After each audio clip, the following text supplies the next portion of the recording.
Theater 5 presents Greener Pastures.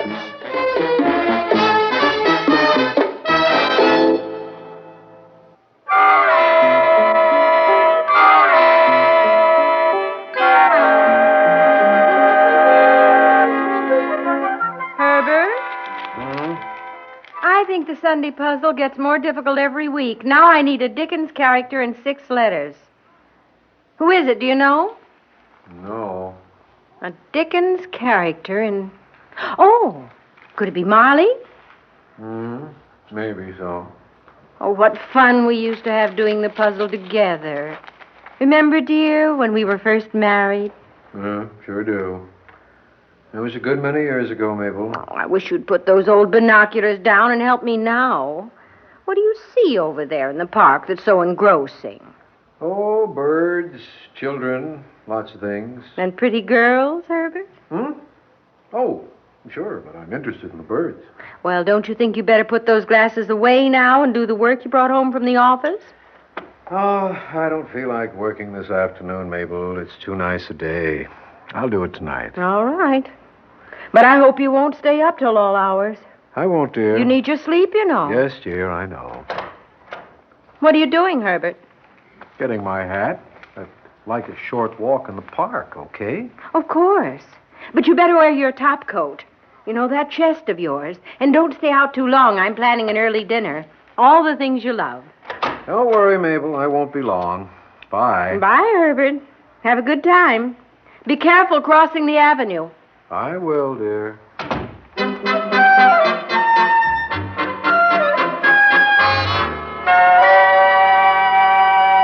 Oh, look, there's a pretty bird. What kind is it? That? Oh, just a plain grackle. There are lots of them here in the park. Oh, over there. That's an oriole. My, you know all their names. But you know something? We've been talking together for more than an hour, and we don't even know each other's names. Well, mine's Herbert Poole, and it was kind of you to let me share this bench with you. Well, mine's Alice Holt, and I've enjoyed every minute of it. So have I. Much more than you realize. I'm still not too ancient to be, stimulated by the attention of a young, pretty girl. Oh, thanks for the pretty, but as for the young, I'm 28. I'm 45. Quite a difference. Oh, not much, really. And if you want to know the truth, you stimulate me, too. Do you mean that, Alice? Yes, I do, Mr. Herbert. Well, thanks for telling me. You've brightened a dismal day. Dismal? In what way? Well, frankly, I'm not very happy. And I'm as lonely as a man can be, even though I've been married for 20 years. Why are you sitting here all by yourself on a fine afternoon? Well, because I'm lonely, too. You're not married? Well, I was. I've been a widow for 3 years. Oh, I'm sorry. Oh, you needn't be. My husband was not terribly attentive. I envy you.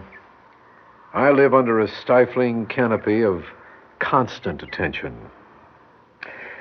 My wife doesn't seem like a wife any longer. She's more like a governess. Oh, dear. No wonder you're unhappy. Alice, I want to see you again. Could I? Oh, of course. I'd like that very much. Shall I give you my phone number? Please do. Here, you use this card. I live in the village. Where do you live? In that apartment building right over there across the avenue. And I better be getting back. Well, here's my number. I'm usually home in the morning. Will you have lunch with me tomorrow? Please say yes. All right. Where? Malvo's on Irving Street. It's small and quiet. Noon sharp, all right? Yes, Herbert. I'll be there. Thank you, Alice. Thank you very much.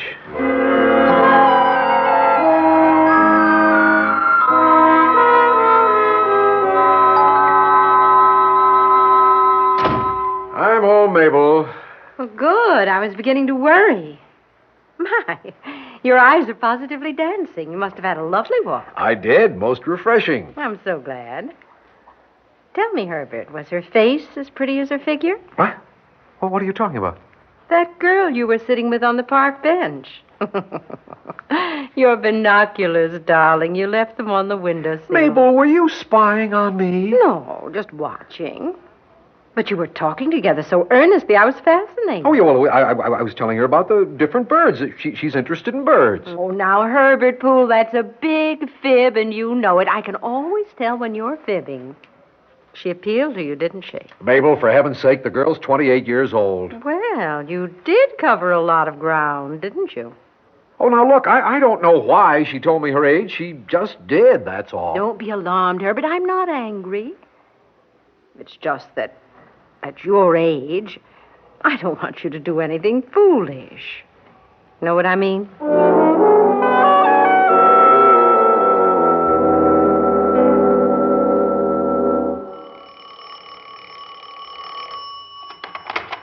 Mrs. Poole speaking. Good afternoon, Mrs. Poole. This is Feeney, Rapid Investigation Service. Yes. The report is as follows. During the 3-week investigation you ordered, your husband and the young lady in question had 8 separate meetings. The first 7 took place in Malvo's restaurant on Irving Street. The 8th occurred in Central Park at the zoo, where upon parting, the couple embraced warmly. I see. Have you identified the young lady? Definitely. Mrs. Charles Holt. First name Alice, 28 years of age, widow. 2730 Charles Place, apartment 3G. Well, that's it, Mrs. Poole. You want the investigation to continue? I think not. I'll come to your office in the morning and pay your fee.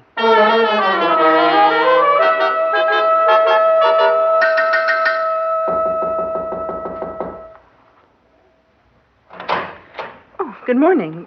May I help you? I'm sure you can. You're Alice Holt, aren't you? Oh, why, yes. I'm Mabel Poole, Herbert's wife. Oh, well, why have you come here? I wanted to have a close look at you.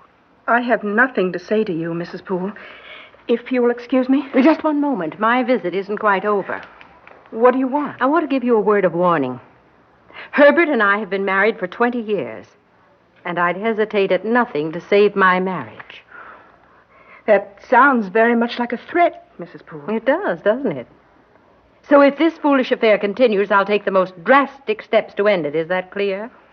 Yes, quite. I'm glad we understand each other. Oh, before I leave, there's one more thing. Oh, what is it? This. That's for meddling with my property. Goodbye, my dear.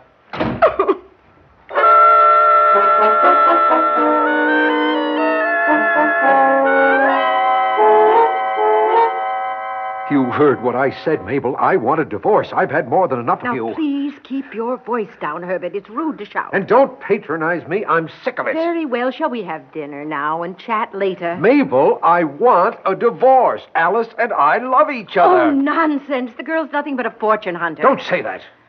All right, Herbert. I wasn't going to tell you this because I didn't want to hurt you, but do you know why I slapped her this morning? Because she suggested that if I were to pay her $5,000, she'd disappear and never see you again. What? I don't believe you. That's a lie. Oh, she'll deny it, of course. But I swear it's true. It can't be. It is a shock, isn't it, dear? As a matter of fact, I mailed her my check this afternoon. You... You're looking pale, dear. Hadn't you better go in and lie down? Yes. I think I will, for a little while. That's very wise of you. And try not to think about what's happened. It's all over now, I'm sure. And you and I will be closer than ever before.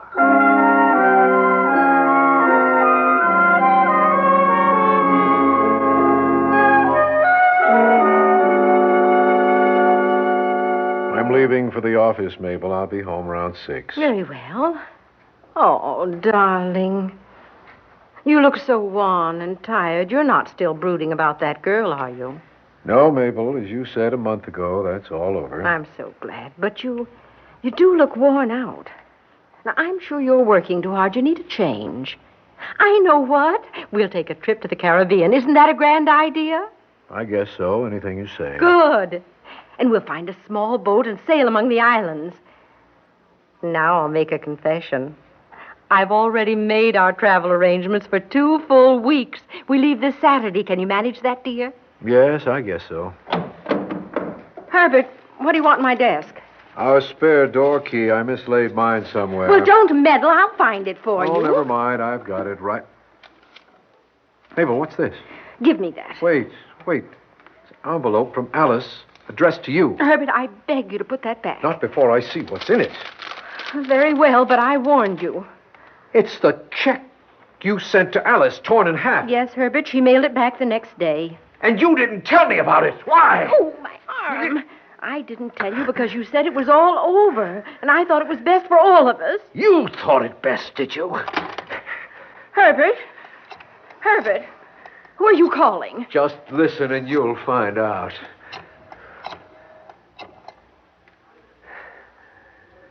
Alice, this is Herbert. No, wait, please hear what I have to say. I've just found the check that you returned to my wife. No, I knew nothing about your sending it back until a moment ago. No, Alice, listen. I want you to meet me at Malvo's at noon. Will you do that? Wonderful. We have a great deal to say to each other, so please don't keep me waiting. Thank you, darling. I love you, too. Till noon. Herbert. Oh, what shall I do? Nothing except cancel that trip to the Caribbean. Goodbye. Wait. Oh, don't you see what a fool you're making of yourself? You're acting like a child. No, Mabel. For once, I'm acting like a man.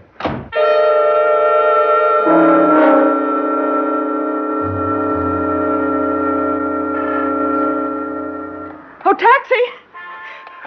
Driver, are you free? Sorry, lady, I'm off duty. I just parked here to get some lunch. Oh, dear, I'm late for an appointment. You'll never make any appointment if you stand out there in all that traffic. But I've got to find a taxi. Take it easy. You will. Hey, watch it! Back!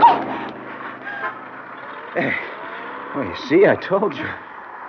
Boy, another dopey female driver. You almost got run over. But I know that woman. She meant to run me down.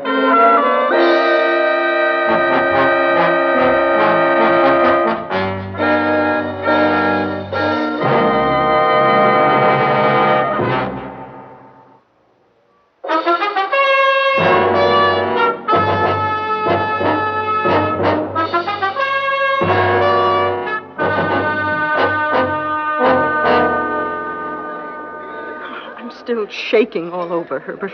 Just look at my hands. Alice, are you absolutely sure it was Mabel at the wheel of that car? I've never forgotten her face. It's been in my mind ever since that day she came to the door and threatened me. Oh, Herbert, I'm frightened. What shall I do? Tell me. Well, just be very careful, darling. Careful and cautious. What are you going to do about her? Tell the police she tried to kill me? Herbert? Oh, excuse me. I was thinking about what I should do. No, I won't go to the police yet. Why not? Because it would take time, and I have to go away for a while. Go away? Oh, no. I'm sorry, but it's urgent business that can't be postponed. Yes, but how long will you be gone? 2 weeks. Oh, Herbert, take me with you. Oh, I wish I Please. could, darling, but it would be awkward. I'm not going to be alone on this trip. But I'll be terrified every minute. I know, sweetheart. Try not to be. I promise you that while I'm away, you won't be in any danger from my wife.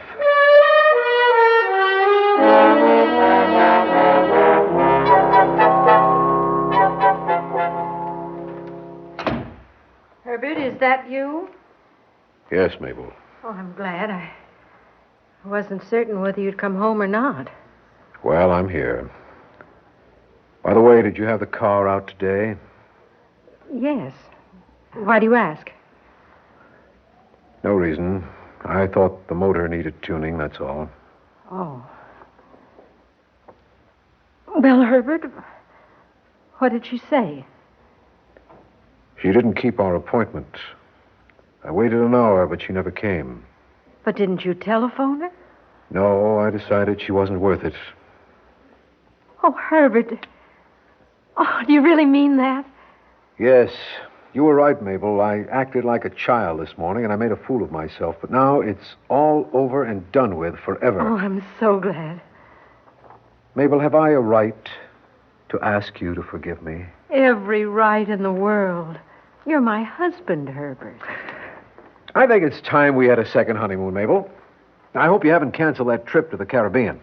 Well, no. No, I haven't. Are we going? This Saturday. Oh, Herbert, how lovely. It'll be just as you planned it, Mabel. We'll find a small boat and sail among the islands. I want to get away from everything and everybody but you.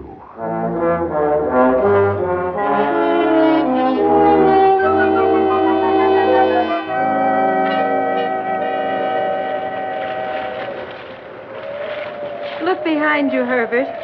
The island where we picnic's almost out of sight. Yes, this little boat skims right along, doesn't she? Like a breeze. Oh, it's glorious to see you looking so bronzed and so happy. It's too bad you don't know how to handle a boat. You miss most of the fun. You better duck your head under the boom. I'm coming about. All right. Well, we're not heading back to land so soon, are we, dear? Oh, we're in no hurry. Hey, look what just settled on the water astern of us. Huh? Oh, what are they, Herbert? Seagulls? No, pelicans. Where the deuce did I put my binoculars? Well, I've no idea, didn't you? Oh, there they are, up in the bow. Walk forward and fetch them, will you? I'd like to get a closer look at those birds. All right. Oh, hold the tiller steady. I'm not used to walking around in a sailboat. No, I guess not.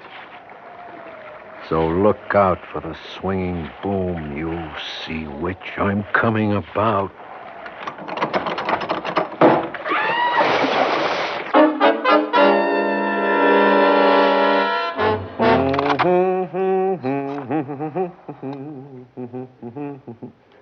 Hello. This is Mr. Poole in room 751 of the hotel. I'd like to send a radiogram, please. Yes, it's going to Mrs. Alice Holt, 2730 Charles Place, New York City. Yes, that's right. Are you ready? Okay, here's the message. Mabel is missing and probably drowned. I am heartbroken and cannot bear to stay here a moment longer than necessary. We'll fly home as soon as possible and try to start a new life without her. Will advise you when to meet me at airport. Cannot stand to be alone. Signed, Herbert. Yes, that's all. Thanks. Coming, Porter, coming. Oh, darling, thank goodness you're here. Mabel. Good afternoon, sir. What? Oh, Herbert, this nice gentleman is Constable Harris of the Harbor Police. Police? Yes, Mr. Poole. Your wife has had a rather narrow squeak, I'm afraid. What do you mean? It was the most ghastly experience, darling. You see, I went swimming alone and got drawn out by the tide. I must have swum for hours, and if Constable Harris hadn't chugged along and picked me up, I couldn't have lasted much longer. Could I, Constable? No, I'm afraid not. But, as they say, all's well that ends well. Eh, Mr. Poole? Yes, yes. And now I must give the constable his raincoat back and get out of this damp bathing suit. There you are. And I can't begin to tell you how very, very grateful I am. Not at all, Mrs. Poole. I was delighted to be of service. But I must be getting along. Good afternoon to you both. Goodbye, Constable, and heaven bless you. Lovely man, isn't he, dear? I wish our police were that courteous. Mabel, why did you lie for me? Because I love you, Herbert. What better reason could I possibly have? And why else would I be willing to forgive you? I see. So, what do we do now? Well, after my nearly fatal accident, I think I'd like to pack up and go home. Am I being a naughty girl for cutting your vacation short? No, Mabel. I'll do anything you say. From now on, it'll be anything you say. Thank you, darling. I knew you'd see it my way.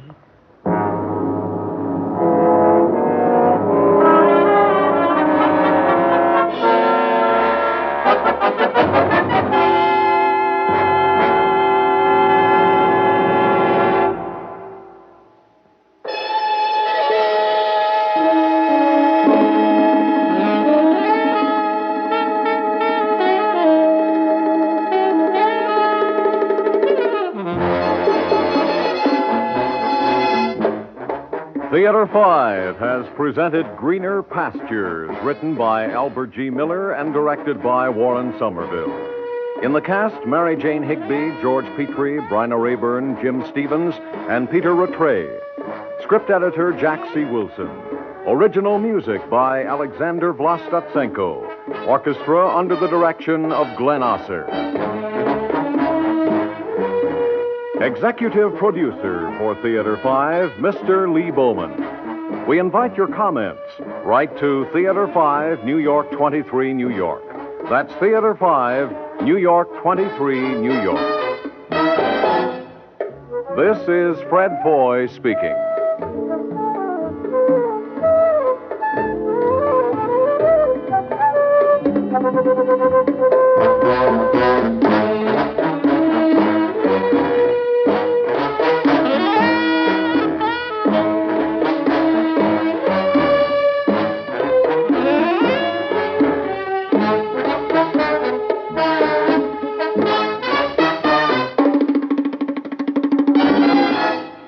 This has been an ABC Radio Network production.